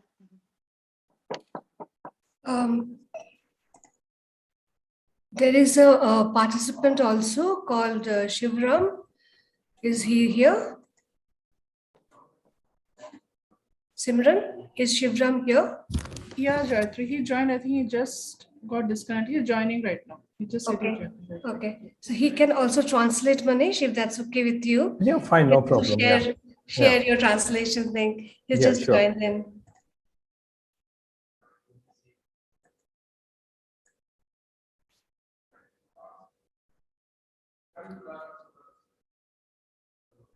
Maybe you can translate this, Manish, and then if he joins back, then we will try that. Okay, yeah, sure. Yeah, thank you. So what she was presenting was basically when they wanted to develop the homestays and other things, and homestays and other development activities in the region, then when they went to the department, then there was like a set of rules which they were shown, and according to those rules only the structures and other things should be actually be established in that place. But the problem with these rules, according to her, was these were not really location specific or made according to the requirement of that particular region, but it was like the rules which were made for some other places, and they were trying to like bring in the same rules without understanding the local context of the region. And then in 2020, they have decided not to go with any of these constructions and to completely stay away from that institution, which I was not sure what kind of institution is that. Pradhikara. Because I don't, yeah, Pradhikara institutions. Yeah, exactly. Yeah. Thank you. Okay. After that, he made like a letter thing. After that, they came. Pradhikara. They made little flexible. They understood that we are very we don't want Pradhikara very seriously. We did that. And when they came, we asked many questions. They don't have any answer for that. So after they realized that, okay, we are giving homestay, homestay. We can do homestay, but other rules also we can apply. So now the people, they are starting homestay because according their rules.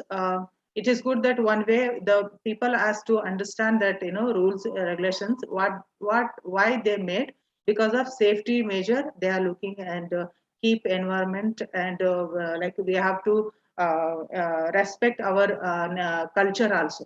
So this is the major thing I understood. After that, my concern that whatever we do, whatever we have a plan, word UNESCO site is a big name, yes, but people are same, what they are same, name is a big, but our livelihood is the same. There is no different, no approach, and we don't have anything now. So now it's becoming very flexible. Now they are doing, so that is happening. I told you that one Hampi Island they demolished. After that demolished, that family they came, they don't have any work to do because it's dependent on the tourist. After pandemic, there's no tourist also. It's other dimension is event, other thing. But now because of that, now they are building restaurants or guest house in the agriculture land. This is one again we have a major problem here because in agriculture land they don't have any permission. There's nothing it is not NA land. It's agriculture land. Now we are facing this problem. It's a new problem now we are facing after pandemic. If Pradhikara saying suddenly you have to close in a peak season, New Year, they have to close. So, because Pradhikara, when they are building, they have to come, you don't build here. If they make structure plans, what we have to do here. So, we don't have that plan here. People, whatever they want, they are doing here. After that, like Pradhikara entering or DC or, tourism department they entering, and then they are saying you have to stop this business now. ಈ ತರ ಮಾಡೋದ್ರಿಂದ ಏನಾಗುತ್ತೆ ಅಂತಂದ್ರೆ ಜನರಿಗೆ ಕೆಲಸ ಬೇಕಾಗಿರೋದ್ರಿಂದ ಅವರು ಪ್ರಾಧಿಕಾರಕ್ಕೆಲ್ಲ letter ಕೊಟ್ಟಿರ್ತಾರೆ, ಅದರಿಂದ ನಮಗೇನು ರಿಪ್ಲೈ ಬರಲ್ಲ. ಹಾಗಾಗಿ ಅವ್ರು ಏನ್ ಮಾಡ್ತಾರ ಅಂತಂದ್ರೆ ಅಗ್ರಿಕಲ್ಚರ್ ಲ್ಯಾಂಡ್ ಅಲ್ಲಿ ಈ ತರ ನಾವು ಇದು ಮಾಡ್ತಾ ಇದ್ದಾರೆ. ನಂದು ಒಂದೇನು ಅಂತಂದ್ರೆ ನಾ ರಿಕ್ವೆಸ್ಟ್ ಪ್ರಾಧಿಕಾರ ಆಗ್ಲಿ ಟೂರಿಸಂ ಡಿಪಾರ್ಟ್ಮೆಂಟ್ ಆಗ್ಲಿ ಏನಾದ್ರೂ ಒಂದು ರೂಲ್ಸ್ ರೆಗ್ಯುಲೇಷನ್ಸ್ ತಗೊಂಡ್ ಬರ್ಬೇಕು. ಇಲ್ಲಾಂದ್ರೆ ಗ್ರಾಮ ಪಂಚಾಯತಿ ಲೆವೆಲ್ಗೆ ಬಂದು ಒಂದು ಮೀಟಿಂಗ್ ಮಾಡ್ಬೇಕು. ಅಂತಂದ್ರೆ ಇದು ಯಾಕೆ ನಾವು ಈ ತರ ಮಾಡ್ತಾ ಇದೀವಿ, ನಮ್ಮ ಯುನೆಸ್ಕೋ ವರ್ಲ್ಡ್ ಹೆರಿಟೇಜ್ ಸೈಟ್ ಇದೆ, ಪರಂಪರೆ ಉಳ್ಳಂತ ಒಂದು ಪ್ರದೇಶ ನಮ್ದು. ಹೀಗಾಗಿ ಇಲ್ಲಿ ಏನ್ ಮಾಡ್ಬೋದು ಏನಿಲ್ಲ ಅಂತ ಹೇಳಿ ಸ್ವಲ್ಪ ಚರ್ಚೆ ಮಾಡ್ಬೇಕಾಗಿದೆ. ಇಲ್ಲಿ ಅದು ನಡೀತಾ ಇಲ್ಲ.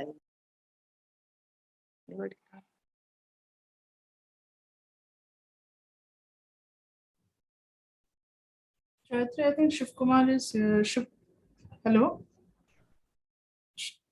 Yeah. Hello. Yeah. Yeah. So if Shiv Kumar can, then he can always translate. I just joined. Okay. So then Manish, you have to continue. Okay, so the confusion which they are having right now is regarding the rules which the Pratikara has came up with. Even though the Pratikara, they were able to do these constructions in the agricultural land, there were no clear set of rules and regulations defined. So what the Panchayat, what they wanted is like to have a transparent discussion with the Pratikara the people, so that they could really come up with like a transparent plan for the development activities which needs to be conducted in that case. So May I ask one small question, please? What is Pradhikara? Yeah, sir, I will tell. I was about to tell that Pradhikara is the Havama, that is the Hampi World Heritage Area Management Authority, which is there in place as the for the management of the UNESCO, the heritage site. So it is actually conflicting their rules and regulations and the local panchayat's rules and regulations. That is what she is trying to explain. Is this Pradhikara established as part of an act or something? Is there a statute? It's a parasital body. Yes, for yes. the It is a under an act. Havama Act is there. Thank you. Thank you. Please continue, ma'am.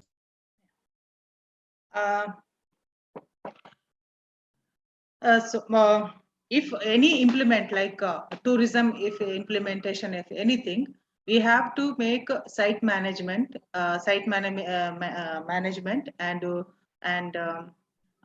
Neeli Naksha, like place where site management and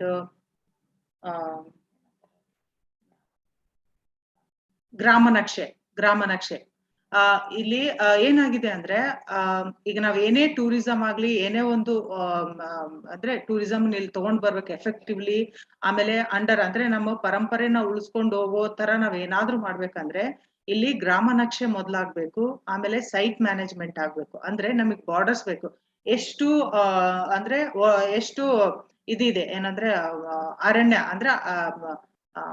ಅಂದ್ರೆ ಅರಣ್ಯಕ್ಕೆ ಎಷ್ಟು border ಇದೆ, ಆಮೇಲೆ ಇದು ಇನ್ನೊಂದು ಯಾವ್ದು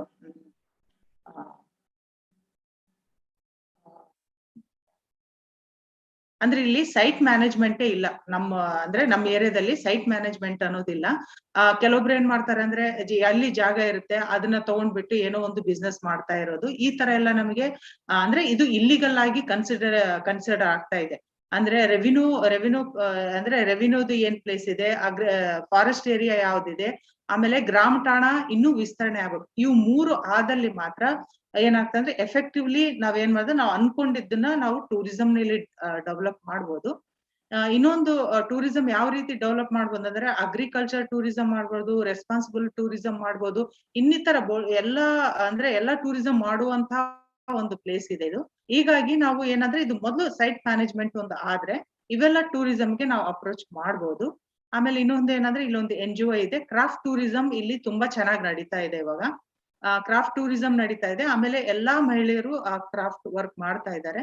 ಆಮೇಲೆ ಕೆಲವೊಂದು ಗುಂಪುಗಳು ಅಂದ್ರೆ ಸ್ವಸಹಾಯ ಗುಂಪುಗಳು ಏನ್ ಮಾಡಿದ್ದಾರೆ ಅಂದ್ರೆ ಪಂಚಾಯತಿಯಲ್ಲಿ ರಿಜಿಸ್ಟರ್ ಮಾಡ್ಕೊಂಡಿದ್ದಾರೆ. ಪಂಚಾಯತಿಯಲ್ಲಿ ಇವ್ರಿಗಾಗಿ ಒಂದು ಫಂಡ್ ಅಂತ ಇರುತ್ತೆ, ಆ ಫಂಡ್ ಏನ್ ಮಾಡುತ್ತೆ ಅಂದ್ರೆ ಆ ಗ್ರೂಪ್ಗಳಿಗೆ ಕೊಡ್ತಾರೆ. ಅಂದ್ರೆ ಅವರು ಕ್ರಾಫ್ಟ್ ಆದ್ರೂ ಮಾಡ್ಬೋದು, ಓನ್ ಬಿಸ್ನೆಸ್ ಏನಾದ್ರೂ ಮಾಡ್ಬೋದು ಅಂತ ಹೇಳಿ ಪಂಚಾಯತ್ರು ಅವರಿಗೆ ಏನಂದ್ರೆ ಫಂಡ್ಸ್ ಹೋಗ್ತಾ ಇದಾವೆ.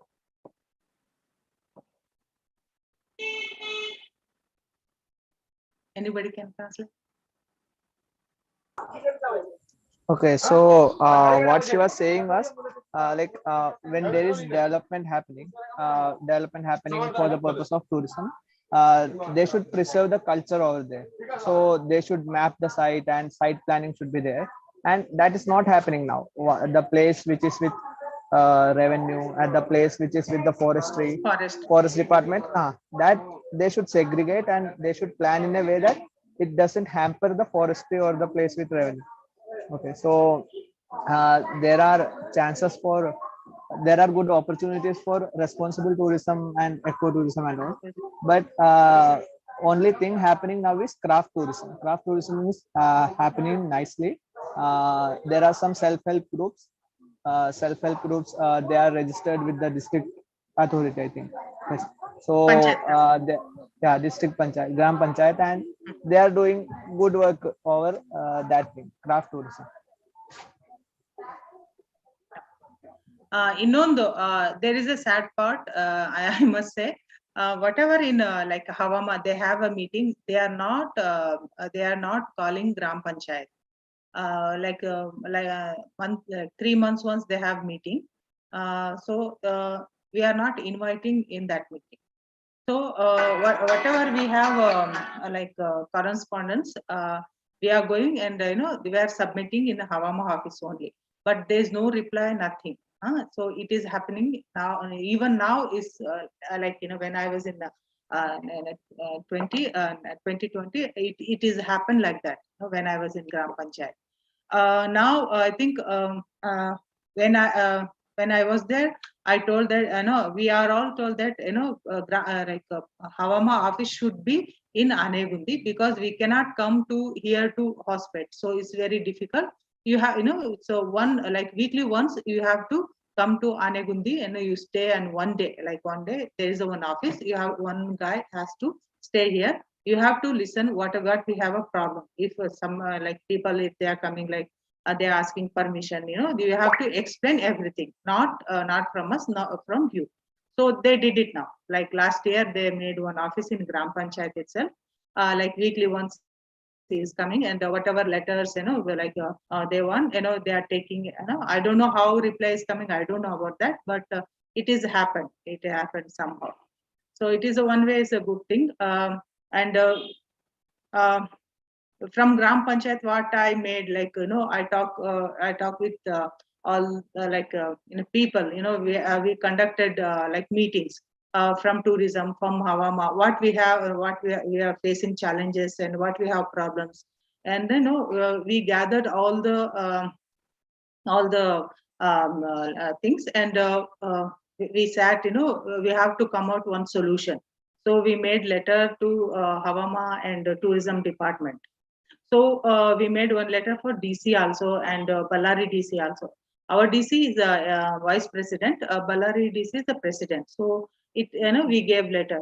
So now we ask many things. Now slowly is implementing now, implementing in Anegundi, like signage, signage and roads. They are doing now. So doing very well. Only thing we have to Gram Panchayat has to understand that we have to approach. We know the ground level, what problems. If we are not approaching them, simply they are doing what they want. So this I understood very clearly on that time. So I did that. It's actually they are doing now well and good. Only thing business wise, like homes, now. That they are building in a field, agriculture land. That is a little bit, so very worried about, building in agriculture because of this business. Business it should be not loss our agriculture. That is a charm of this place. So this is I'm very considering that we should we don't have to lose that charm.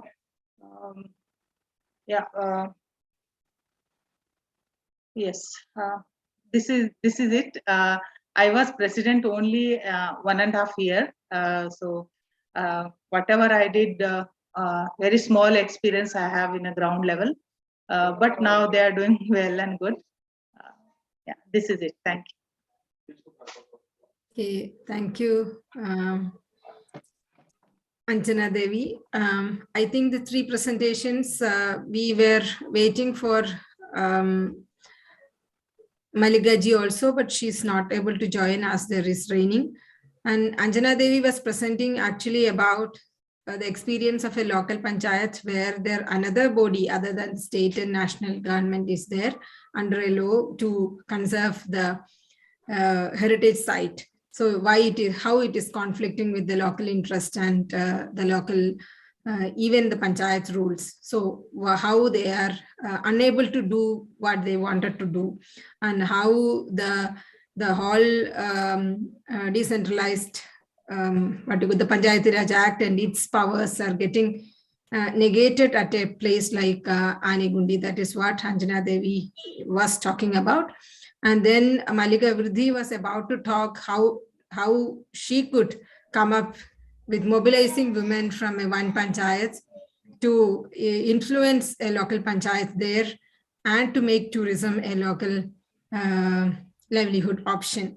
And of course, from Kerala, we heard about a case study of responsible tourism model where state government department and also a local panchayat is they work together and come up with some sort of a result. So still we have to go a long way, but still there is some results we can see. So we would like to hear from Dr. Venu on these presentations. Please, sir.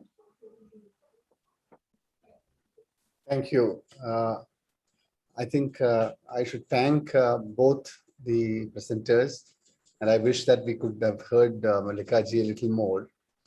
I think I will respond to what Anjana Devi ma'am said. I think there is it's a paradoxical situation. Not merely in Hampi, but in other areas where parastatals exist. I mean, in Hampi, I was doing a quick research, some superficial research in the last couple of minutes. And I find that it is an act made by the government of Karnataka. And I see that, subject to correction, ma'am can always correct me, but I understand that a master plan under the Town and Country Planning Act for the area has been made. Now, in any area where a master plan is in force, where there is a local body, where there is a local government, there will be a division of authority. Often there will be a lot of overlapping areas, I suppose, but certainly it is a fact that certain regulatory aspects will be taken over by this parastatal, by this authority. That is and it is not unique to the Hampi experience, which Anjana Devi ji has mentioned to us, but it is common everywhere, where you have a master plan, and under the master plan, there are certain areas which are zoned for certain activities, and there are certain activities that are prohibited in certain areas. Now, those kinds of regulatory impositions are in place, and the local body, the panchayat or the local government, is does not have the authority to override the prescriptions laid down in the master plan. And according to what limited knowledge I have, one has to approach the authority in order to get certain permissions. For instance, if you want to build something, or if you want to operate a business in a certain area, the authority has to give you that permission after scrutinizing the application according to the master plan, I suppose. And in such a situation, it is but natural that the decision-making powers of the local government is curtailed. I think the important point that was being made from the part of the local panchayat is that please lay it down in transparent terms. What are the things that have been taken away? What are the things what are the areas where the Gram Panchayat can exert its authority?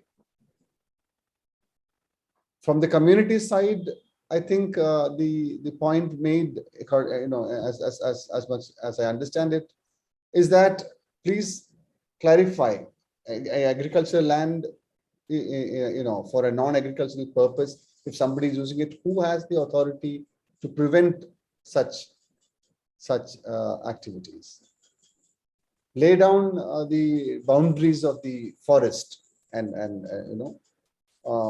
aspects like that. I think it's the act itself is a new one, and as many official bureaucratic bodies do, they do not understand the need to be transparent and to be participatory.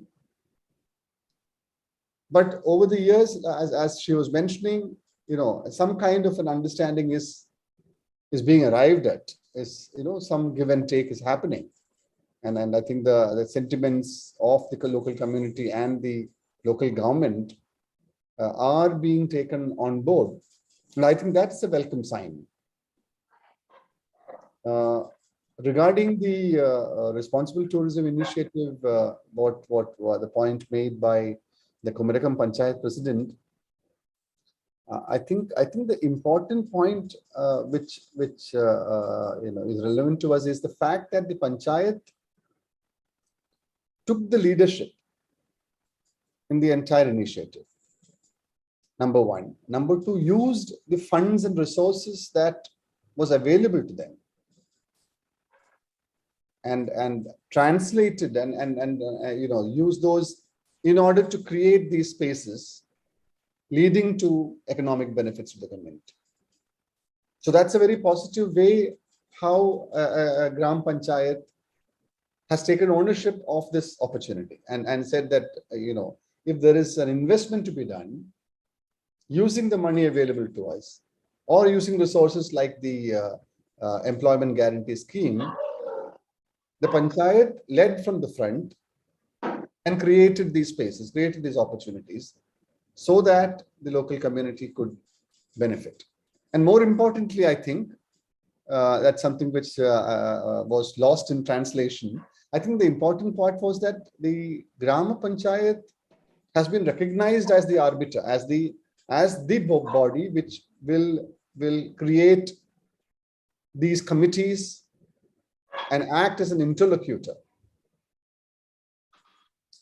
in order to ensure that all stakeholders play their roles properly. So it is this negotiated approach which has resulted in the relative success that is seen in Kumarakam, and the Kumarakam experiment gave us the confidence of replicating this in several other areas. Responsible tourism is not confined to these economic activities. Today, responsible tourism, is working with local governments in different contexts, in creating micro enterprises, as I was mentioning earlier, in actually cleaning up the environment, and in restoring old water bodies that have been neglected, in providing opportunities for artists and cultural practitioners, in providing platforms for employment, for skilled labor. So responsible tourism through its interventions, such as the street project, the RT model village project, and several other initiatives, are bringing the local governments into the fold of tourism, providing them the resources and knowledge and technical support that is needed for them to take ownership and leadership, and creating these new models for communities to engage with tourism stakeholders and become tourism enterprises themselves. And I think that's a very interesting emerging area. More and more local bodies are coming forward. In fact, one of the recent things which I was able to put together was in giving local bodies control over destination development. So small destinations in the local panchayat area, if the local government decides that this is an area which we can tweak, which we can position as a tourism destination, attracting people to this part of our of the panchayat, Then tourism department has come forward and said, well, you decide, you take that decision. You identify the local government has to identify that place, create a project, and also commit funds to it. So the idea was that 40% of the funding should come from the local body's resources, and tourism department will be happy to collaborate with that local government and provide 60% of the funding. The only condition being that the local government should take all the decisions and the local government should take responsibility over the project, which means deriving, whatever benefits that are derived economically from that project also remains in the panchayat, and whatever is the maintenance and upkeep of the destination also is the responsibility of the panchayat. So that's another element. We are adding more elements into this whole idea of local governments taking leadership in using tourism as a development tool. Thank you. Thank you, sir. Now it is time for us to take few questions. 8:30 is the time we are planned to close it, so we can take. I think Dr. Joy has not made his intervention. Yeah, okay.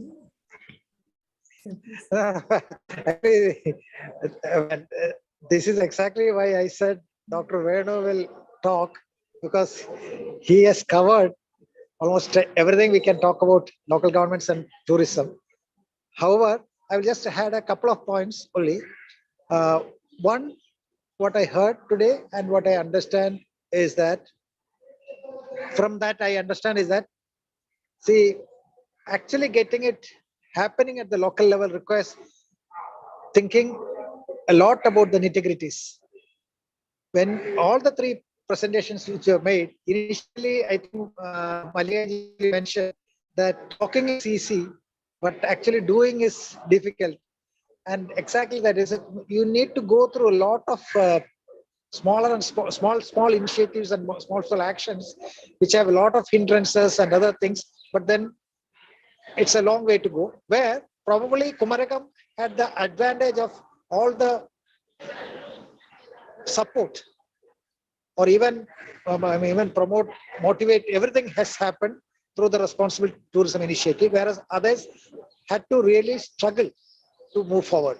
So basically what I wanted to say is that it requires a lot of perseverance, a lot of thinking on the nitty-gritties of each and everything, where the second point leads to the second point, where we need to have information shared to the panchayats or to the local governments, whether it is about the rules and regulations, whether it is about the master plan, whether it's about various other activities which are happening. But there has to be transparency in governance at the higher levels also, where that's the second one. And the third one, of course, is about the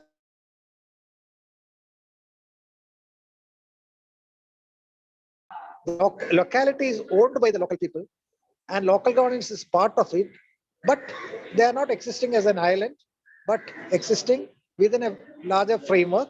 So we need to go for that. So these are a couple of things which I understood from the entire presentation. But I mean, the way these three people have been, the teams have been working, it's a real motivation for all others. And a couple of things which I wanted to add was also about the present context, post-COVID context, where I feel health is a major issue. And we need to actually see how local tourism can be of help in improving the health status of the population also in a different way. So where the panchayats can actually play a major role, because it need not be the state-led destinations which are going to be the places. There could be a lot of opportunities and scope in various other ways also. Other thing is that where we need to also consider the sustainability. And that is where the ecotourism becomes important, the responsible tourism becomes important. This needs to be sustainable. So these are a few points which I wanted to mention. And finally, post-COVID also provides as an insight on the future, where jobs, employment are all going to be difficult across the globe, where we need to see things happening at the local level, where the local economic development has to be dependent on local actions itself, and where how the local tourism can be used in a sustainable way, and where the panchayats, local governments can play a major role, but they require support.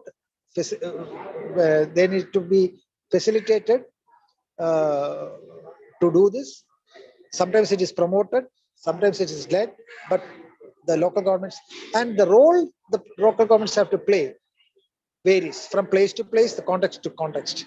So in some places it is just promoting tourism, some places they are doing it, some places they are just leading it, sometimes they are just facilitating it. So you can't say a specific role for local government. It depends on the situations, and we all work within a framework.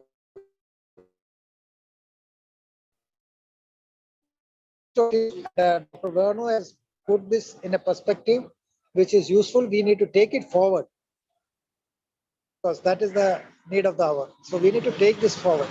Thank you. Thank you, sir. And now I think we can take some questions, few questions from the participants.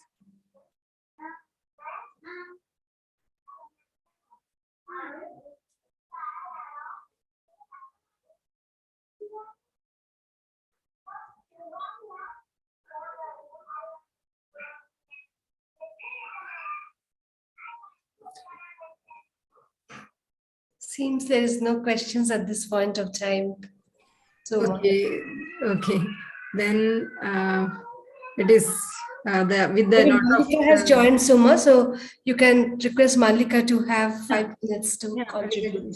Okay. Malika, can you hear us?